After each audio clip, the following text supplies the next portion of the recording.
Welcome to our channel. Today we how to scale your passive income streams with Fundrise, beginner guide step by step clearly.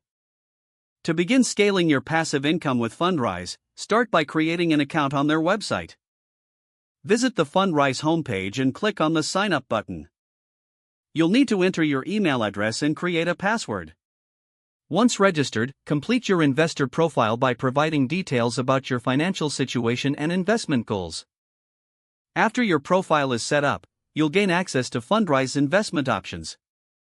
Explore the various EREITs and e-funds available on the platform. These investment vehicles allow you to invest in a diversified portfolio of real estate assets. Next, decide how much money you want to invest.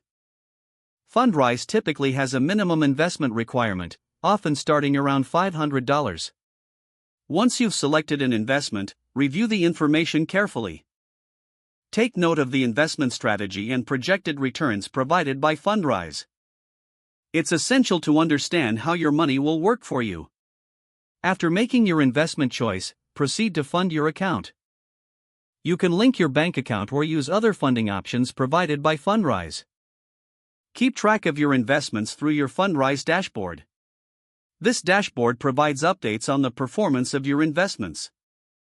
To scale your passive income, consider reinvesting your dividends. Fundrise offers an option to automate reinvestment, which can boost your overall returns. Regularly monitor your portfolio and adjust your investments as necessary. Being proactive helps you seize new opportunities and manage risks. Educate yourself by accessing Fundrise educational resources and webinars. These resources can deepen your understanding of the real estate market. Finally, be patient and give your investments time to grow. Real estate investing is often a long-term commitment. With consistent effort and informed decisions, you can effectively scale your passive income through Fundrise. If the page does not load, refresh the browser or try again in a private or incognito window. Make sure you are using the correct email address, then retype it carefully to avoid small typos. If your password is not accepted, use the reset option and create a new strong password you can remember. Don't forget to like this video and subscribe to our channel for more step-by-step tech guides.